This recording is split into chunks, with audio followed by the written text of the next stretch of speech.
Ahojte, v tomto videu by som chcel vyskúšať, že či sa dá vygenerovať logo pre nejaký projekt, pre nový biznis alebo nejaký podnikateľský zámer, ktorý by som si chcel robiť pomocou nejakých AI-kových nástrojov. Robil som si research a našiel som nástroj luka.com, ktorý vyzeral najlepšie. Tak poďme skúsiť, čo sa v ňom dá spraviť. Dobre, takže v prvom kroku sa ma to pýta na meno spoločnosti, tak idem si spraviť logo pre našu firmu Webgate. Poďme na to. Vygeneruj mi AI loga. Dobre, super. Pýta sa ma na industry, takže vo Webgate robíme web design. Dá sa tu toho viacej? Web development, UX a web agency. Dobre, dáme mu tam nejaké kľúčové slová.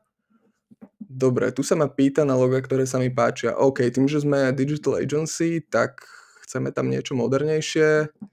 Ja mám rád celkom minimalistické veci. Môžeme niečo takéto. Power packs. Dobre, nejaký jednoduchý symbol teoreticky, to máme radi. A v podstate tieto tri sa mi páčia asi najviac. Jo, poďme ďalej. Ja mám rád ružovúčku, fialovú a zelenú. Poďme ďalej. Čiže Webgate, slogan. Dobre, takže webové stránky pre firmy.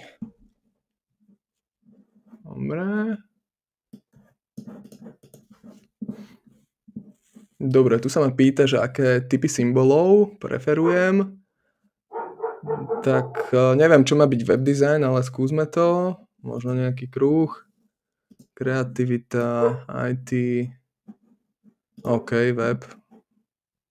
Dobre, poďme ďalej. Dobre, takže tu mi asi dá nejaké návrhy. Click a design to preview and see different versions. OK. Dobre, takže týchto prvých 9 zatiaľ nič moc. Také generické. Dobre, tuto chceme, aby sme sa prihlásili a asi im niečo zaplatili. Poďme cez môj osobný. Dobre. Toto je o ničom. Toto je celkom zaujímavý nápad s tým symbolom, ale nič moc. Toto vyzerá ako Mercedes. OK. Dobre, takže zatiaľ žiadna sláva. Poďme ďalej. Webgate, dobre.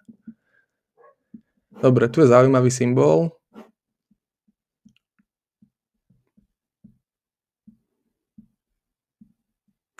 Dobre, mohol som mu možno povedať, že chcem nejaký abstraktnejší symbol. Uvidíme, či sa to bude dať spraviť.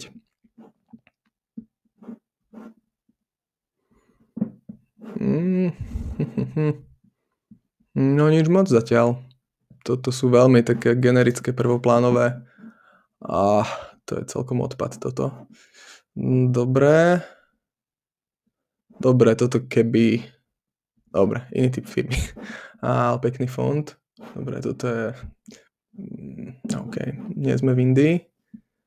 No offense. Poďme, čo to tu máme? Blesk. Dobre, začínam byť jemne frustrovaný z týchto vecí, čo mi tu dáva na výber. Dobre, ešte tomu dám pár pokusov. Všetko prvoplánové, škaredé.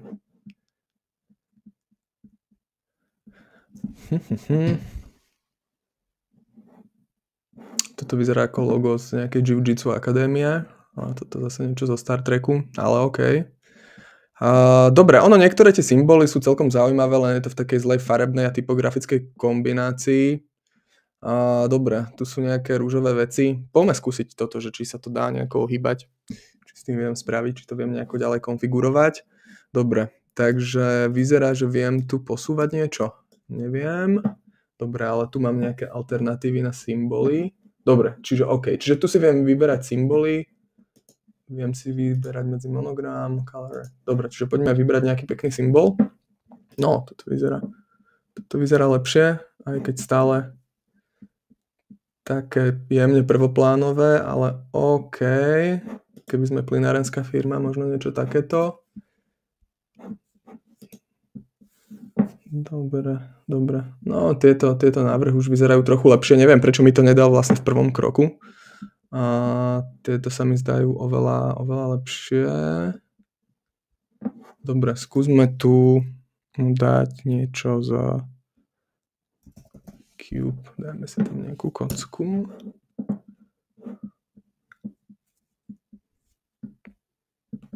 No, alebo nejakú raketu.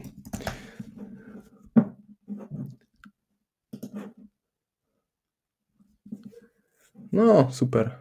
My vo WebGate radi používame emoji raketky. Mohli by sme si to teda dať do nového loga. Toto vyzerá celkom milo. Ale keďže sme servisná firma, tak skôr niečo serióznejšie by som hľadal. Dobre, toto sú také konkrétne návrhy, ale tiež celkom pekné. Dobre, skúsme niečo ezoterickejšie. Slovičko Magic.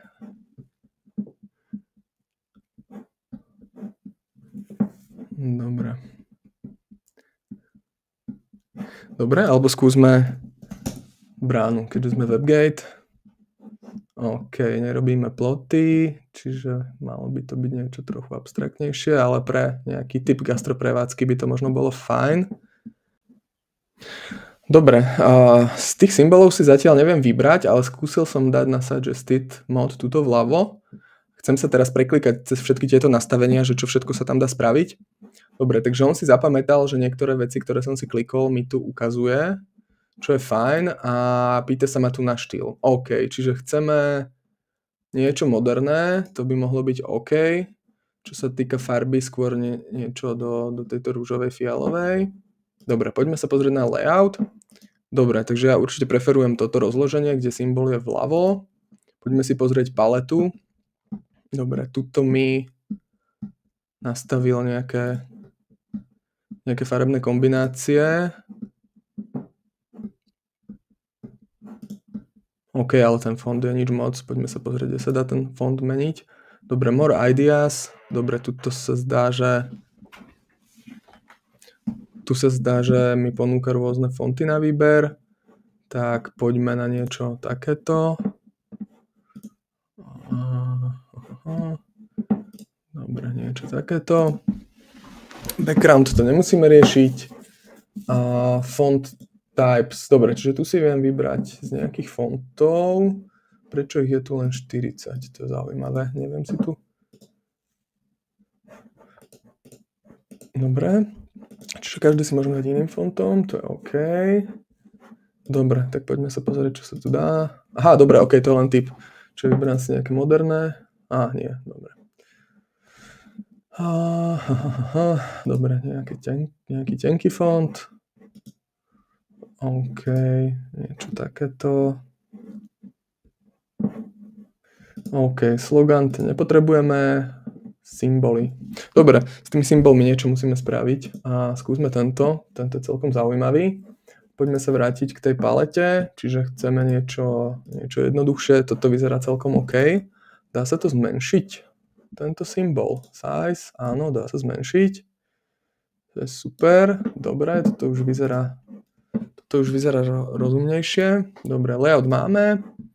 Paletu nastavenú máme. Tu by sa s tým dalo asi ešte hrať. Asi by som si tu vedel aj niečo piknúť. Dobre. Dobre, tu mám nejaké kombinácie s tými fontami. To teraz nechcem. Slogan name to máme. OK, teraz tu dáva nejaké rozumnejšie symboly. OK, toto sú... No, je to stále AIčko. Ale na nejakú prvú fázu alebo na experimentovanie by to mohlo byť OK. Minimálne ako vstup pre brand človeka, pre grafika, ktorý by s tým mohol ďalej pracovať. My podobné veci používame pri nejakej discovery fáze, kde zisťujeme od zákazníka jeho preferencie. Na to je to celkom dobré, tento proces si prejsť. Dobre, poďme sa pozrieť teda, čo s tým vieme spraviť. Čiže mám tu vytvorené takéto logo, on mi tu ukáže nejaké varianty na nejakom papieri a digitále, Facebook cover, nejaké rôzne použitia. Je tu farebná paleta, toto vyzerá celkom fajn, čiže viem si to celkom predstaviť, ako to bude reálne použité, čo je super. Dobre, čo tu máme newsletter, prezentácie, flyery, dobre, nejaké fyzické umiestnenie na tričkách, symbol, to vyzerá celkom pekne. Tieto ukážky sú super. A dobre, website, čo mi to tu vie ukázať? Dobre, čiže v tomto nástroji si asi viem z toho rovno spraviť websiteu, ale to možno v nejakom ďalšom videu pozriem. Mňa zaujíma tento brand kit. Dobre, čiže mám tu nejaké ukážky, ako sa dá používať. Dobre, keď s tým chcem niečo spraviť, pravdepodobne budem musieť zaplatiť, aby som si to vedel exportovať. Basic logo, one logo file, $20.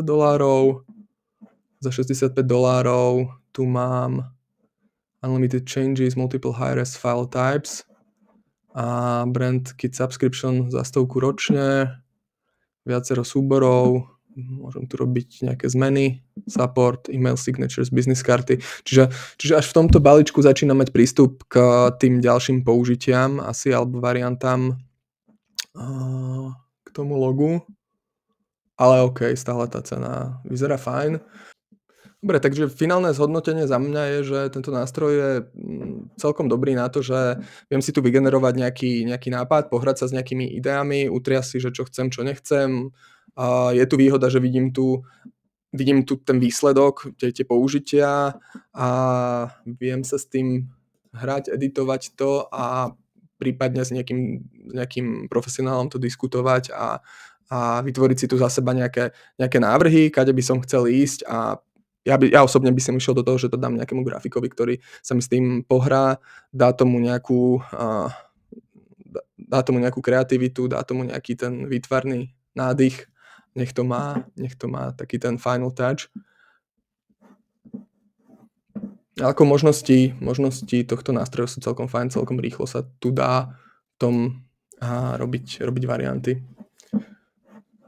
Dajte mi vedieť do komentárov, ak s tým máte skúsenosť, ak viete, aké sú na to hacky, ako sa dostať k nejakým lepším symbolom alebo lepšie tu pracovať s tými fontami, tak budem rád za komentáre.